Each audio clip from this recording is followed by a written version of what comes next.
A year ago, this man was on a ventilator fighting for his life after a double lung transplant. Last week, he stepped on the wrestling mat on his 42nd birthday to compete one more time. Ben Askren. And this isn't a memorial. This is the story of one of the toughest, funniest, and most underrated careers in combat history, according to me, and how it almost got cut short for real. Jit say what? We talking Jit said it's time for a brand new episode of Talking Jit. Before Funky was a UFC name, he is one of the best wrestlers this country has ever produced. Two-time NCAA Division I national champion at Missouri, four-time All-American, 153 wins in his college career with just 7 losses. Then in 2008, he made the Olympic freestyle team. When he moved to MMA, it wasn't a transition. It was actually a cheat code.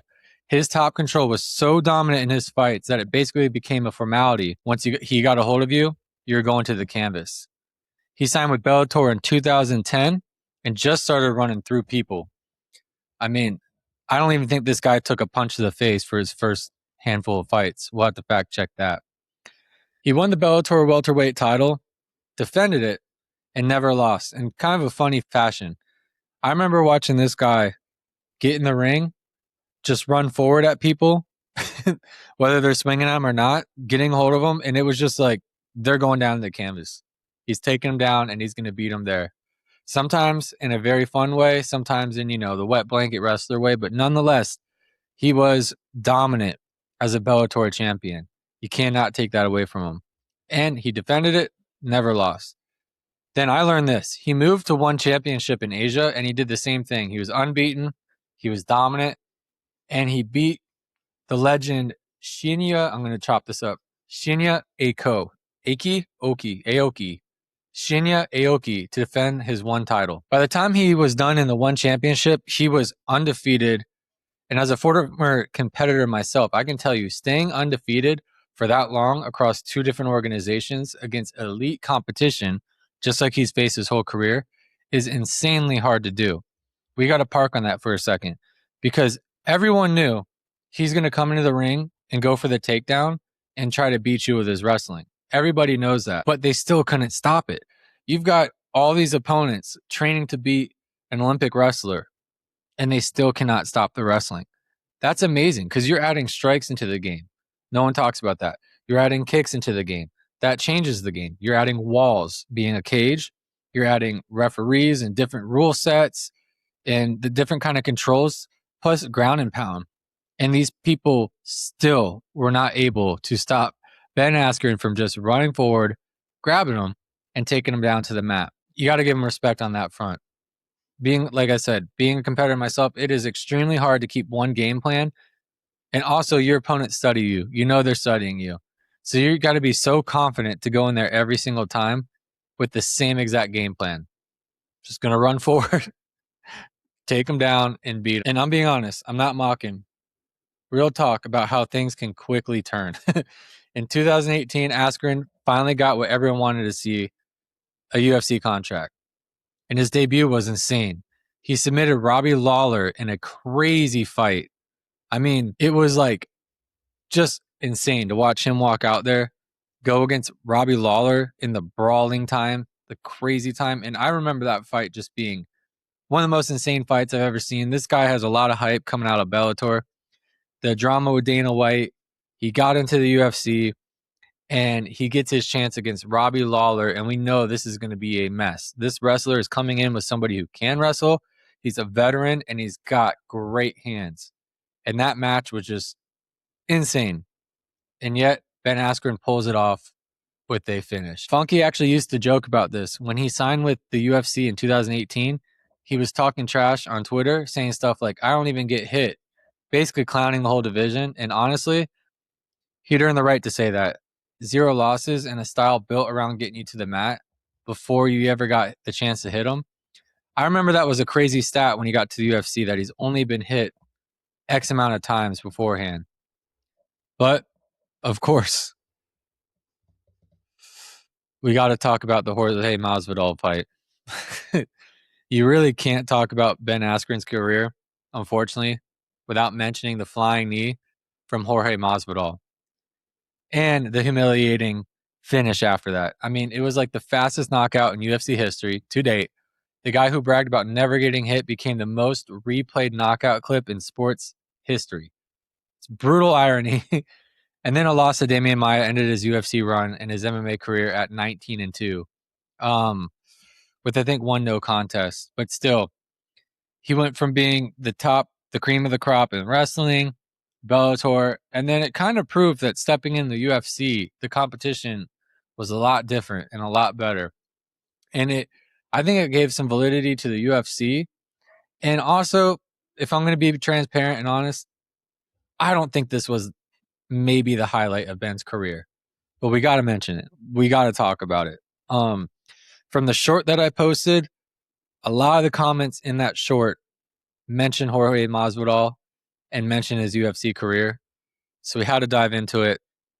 But as always, Funky Ben, as much as he made you hate him or dislike him or just think he was a complete joke, he was always really good after the fights. He was always very humble. If not, he had some very funny Twitter comebacks to say, and you got to respect him for that. In 2021, he took a boxing match against Jake Paul, lost by the first round knockout. It wasn't the ending fans wanted for the guy who'd been nearly unbeatable for a decade. But there's a thing about Ben. He never disappeared and he never made excuses. I'll put up one of his tweets after that match on the screen. I think it said something simple as just, well, that sucked. But we all knew he was getting a payday. So there was really a win-win for Ben in that situation. That's what Jake Paul was for at that point in time. He's quick, energetic.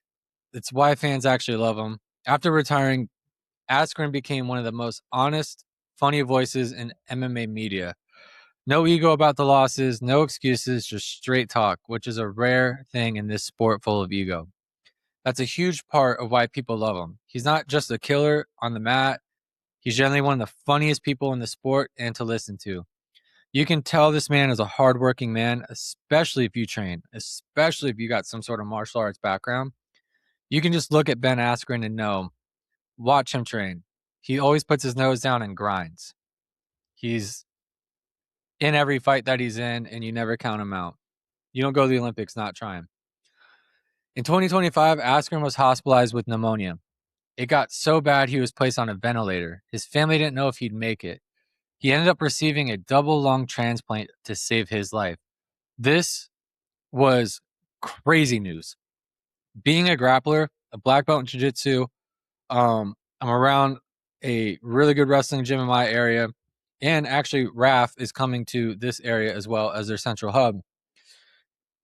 I just remember the devastation of when Askren went in the hospital. And to be honest, I have people and friends who don't even train who were devastated by seeing the pictures of Askren just looking like nothing and frail. The amount of text and videos and media that I got sent my way being like, holy crap, dude, do you see this? It really showed that there was nothing people expected. Like it just was out of the blue. I want to know how you guys felt about that, seeing that down below, because I've heard of crazy staph infection stories. I've seen crazy staph infections, especially being a grappler for so long. But it just hits you different. It's crazy when you realize that it can just take down someone at that high of a level so freaking fast that we're just all human beings here. And no one's invincible.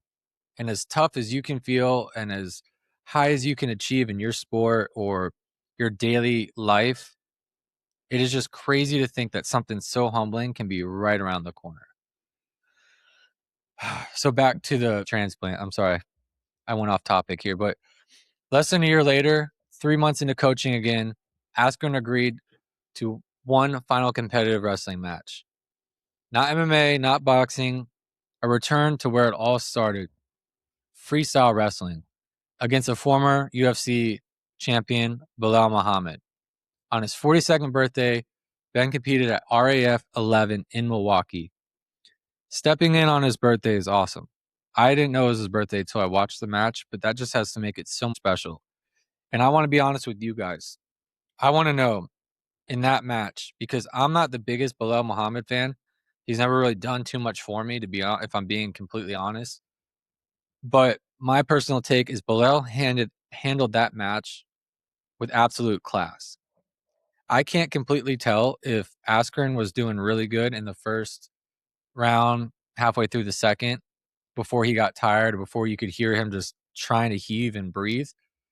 But either way, I think Bilal Muhammad handled that with a lot of class. He showed in the late round, especially when Ben got tired, that he was obviously dominant and he kind of put it on to win the match. But I want to know below how it felt to you when you watched that match. Were you excited for Ben? Do you think this was just so he could retire and leave his shoes on the mat? Or do you think that Ben showed he still got a good amount of wrestling in him? Um, he had the lead in that match, and then it just seemed like his body, as we expected, still recovering from a double lung transplant less than a year ago. Get out of here, kitty. He just ran out of gas and he lost 6-3. And right after, he announced his retirement for good. One of the best retirement speeches I've ever seen. So short, so sweet, to the point. I have a short on my channel, so you could go watch it. He didn't win the match, but I don't think anybody who watched walked away thinking about the scoreboard. I think he really left all of us sitting there thinking like that was amazing. And to be honest, whether you're a fan or not, if that isn't the will of a fighter or of a beast or of a legend, I don't know what is, guys. I really don't know. I mean, you go out there and you lay it on the mat every day. You train hard. You're with your friends. You're with your teammates. And everyone's there to get themselves better. And most people on the mat, you've got your hobbyists, you've got your fitness people, you've got the people stopping every once in a while, you got some ego, but like we're all trying to get better each and every day. But this man had a fight beyond most human beings, what they can fathom. I mean, go and watch the videos of him trying to walk in the hallway. He couldn't do it. And it's just really inspiring and amazing for this guy to come back from this event that happened to him after such a crazy career. Jake Paul, Jorge Masvidal, the Bellator run, Olympics, Robbie Lawler fight. I want to know what your favorite Ben Askren moment was. Love him or hate him. I want to know down below what you guys think. I can tell you, as someone who competes in the sport, most people don't get the ending that they want. And maybe Ben Askren didn't either, but he left on his own terms. And he got the chance to push through death itself, leave his shoes on the mat, and just retire a legend. And I think that right there is just such a special moment. I felt like it deserved a video. So I appreciate you guys for watching. Drop a comment with your favorite Askren moment. I'll pin the best ones. And if you want more breakdowns like this, and if you want to watch more MMA analytics or listen to me talk to other fighters, feel free to join the community. Anyway, thanks for watching. Peace.